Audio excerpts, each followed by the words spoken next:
Halo semuanya, selamat datang di sesi bedah materi kita kali ini. Jujur, saya sangat antusias banget hari ini, karena kita bakal membedah sebuah peta jalan pamungkas buat menavigasi lautan literatur akademik yang, ya kita tahu lah ya, seringkali kerasa luar biasa luas dan bikin pusing. Fokus utama kita hari ini, gimana sih caranya kita bisa nembus tumpukan paper yang menggunung itu dan benar-benar ngasih kontribusi penelitian yang nyata dan bermakna. Yuk, kita mulai perjalanannya.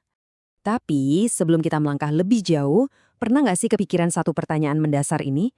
Apa sih yang sebenarnya bikin sebuah penelitian itu bernilai? Berdasarkan literatur yang ada, kontribusi yang nyata itu bukan cuma sekedar nulis ulang apa yang udah dikerjain orang lain loh. Sama sekali bukan. Kontribusi nyata itu lahir dari penelitian yang empiris, datanya valid, punya kebaruan, dan pastinya ngasih wawasan dengan tingkat orisinalitas yang tinggi. Bahkan ya, penelitian yang benar-benar hebat itu adalah penelitian yang hasilnya bisa digeneralisasi dan direplikasi sama peneliti lain. Nah, buat nyampe ke level sekeren itu, jelas kita butuh metodologi yang super kuat. Dan ini bawa kita ke agenda pembahasan hari ini. Kita bakal jalan bareng-bareng secara berurutan. Pertama, esensi penelitian. Kedua, mengevaluasi literatur yang ada. Ketiga, kita masuk ke systematic literature review. Lalu lanjut ke 3 fasenya, perencanaan, pelaksanaan, dan ditutup dengan pelaporan. Oke, kita masuk ke perhentian pertama kita, esensi penelitian. Sebelum kita sibuk ngobrak-ngabrik karya orang lain, kita harus bangun fondasi yang kuat dulu tentang gimana sih kita mendefinisikan dan mendekati proses pencarian pengetahuan baru itu sendiri. Gampangnya gini, di dunia penelitian itu ada 2 kubu pendekatan besar. Di satu sisi kita punya pendekatan kualitatif. Ini biasanya berakar dari ilmu sosial, sifatnya subjektif, induktif, dan fokus utamanya itu buat ningkatin pemahaman kita terhadap sebuah konsep. Ibaratnya kita pengen tahu kenapa dan bagaimananya secara mendalam. Di sisi seberangnya kita punya kuantitatif yang berakar dari ilmu alam. Nah, kalau yang ini tuh sangat objektif, polanya deduktif, dan fokus banget sama yang namanya verifikasi lewat observasi yang dikontrol super ketat. Tahu di mana posisi kalian berdiri dari 2 kubu ini tuh benar-benar krusial sebelum mulai meneliti. Dari 2 kubu besar tadi, muncullah metode-metode penelitian inti nih.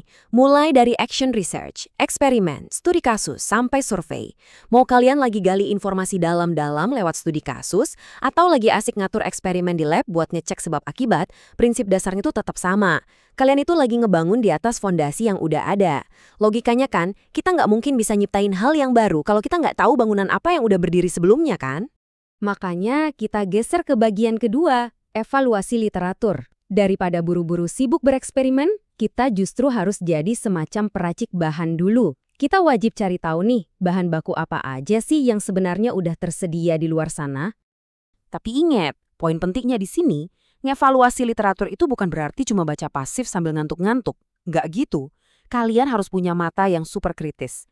Pas lagi ngebedah paper, kalian wajib nanya hal-hal kritis kayak, bentar, teori yang mereka usulin ini beneran terbukti nggak sih? Atau jangan-jangan mereka klaim hasilnya luar biasa, tapi aslinya mereka cuma lagi ngebandingin apel sama jeruk? Nah, rasa skeptis dan pertanyaan-pertanyaan kritis kayak gini nih yang bakal nganterin kalian nemuin celah penelitian yang sesungguhnya.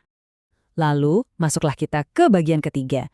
Gimana caranya kita bisa nge-review ribuan paper secara terstruktur tanpa bikin kepalamu pecah atau kehilangan arah? Disinilah pahlawan utama kita muncul, The Systematic Literature Review atau yang biasa kita panggil SLR.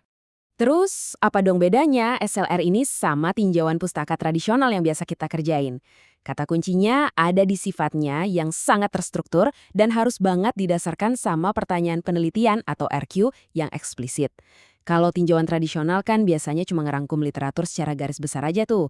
Tapi kalau SLR, metodologi ini benar-benar maksa kita buat bikin RQ yang tajam. Misalnya, apa sih metode paling akurat buat masalah X saat ini? Atau tantangan apa yang sampai detik ini belum terpecahkan? Jawaban dari RQ yang spesifik inilah yang bakal ngebongkar state of the art dari bidang yang lagi kalian teliti. Dengar kata SLR, mungkin awalnya kerasa ribet ya. Tapi sebenarnya proses SLR ini gampang banget buat dipecah jadi 3 fase logis yang sangat bisa dikelola. Perencanaan, pelaksanaan, dan pelaporan. 3 tahapan simpel ini yang bakal jadi peta jalan utama kita. Yuk kita bedah dari fase yang pertama. Fase 1 yang ada di bagian keempat kita, perencanaan alias planning. Sama persis kayak mau ngebangun gedung pencakar langit, tinjauan literatur yang kokoh itu butuh cetak biru yang solid dan nggak bisa ditawar-tawar. Nah, cetak biru itu kita sebut sebagai protokol review. Bikin protokol ini pada dasarnya kayak kalian lagi nyiptain sekumpulan instruksi anti gagal tentang gimana review kalian bakal dieksekusi nanti. Kalian udah nentuin dari awal banget soal kata kunci pencariannya apa, kriteria paper yang diterima atau ditolak kayak gimana, sampai strategi buat ngeekstrak datanya. Kenapa sih harus ribet dan sedetail ini dari awal? Ya supaya nanti, pas kalian lagi milih-milih paper, prosesnya itu murni objektif dan gak kecampur sama bias pribadi. Semuanya strictly ngikutin aturan main yang udah kalian buat. Begitu protokolnya udah fix, kita siap turun ke lapangan. Di bagian kelima ini, kita bahas fase 2, pelaksanaan atau conducting. Disinilah aksi yang sesungguhnya terjadi, mulai dari nyari, nyaring, sampai menganalisis literatur. Eksekusinya juga jalan berurutan. Pertama, kita identifikasi literatur yang relevan. Terus, kita seleksi studi primernya. Habis itu, ekstrak data dari studi yang lolos. Gak lupa kita nilai juga kualitas studinya dan ditutup dengan menyintesis semua bukti yang udah terkumpul. Kedengarannya rapi dan sistematis banget kan? Tapi mungkin kalian penasaran, seberapa ketat sih aslinya proses seleksi ini kalau dipraktekkan di dunia nyata? Biar kebayang, ini ada contoh real dari strategi seleksi berlapis yang bentuknya mirip corong raksasa. Coba deh perhatiin angkanya. Dari pencarian awal aja kita dapat lebih dari 2.000 studi. Gila kan? Terus kita filter secara kejam cuma dengan ngebaca judul sama abstraknya. Hasilnya, langsung nyusut drastis sisa 213 studi. Belum kelar sampai di situ. Filter selanjutnya lebih dalam lagi, yaitu eksklusi dengan ngebaca teks penuhnya secara menyeluruh sampai akhirnya cuma nyisa 71 studi utama yang benar-benar relevan. Jadi dari 2000-an jadi 71. Ini yang dari tadi kita sebut sebagai komprehensif dan exhaustive. Lalu pertanyaannya, apa yang kita lakuin sama 71 studi terakhir tadi? Langsung dipakai? Ya pastinya nggak dong, kita nggak telan mentah-mentah.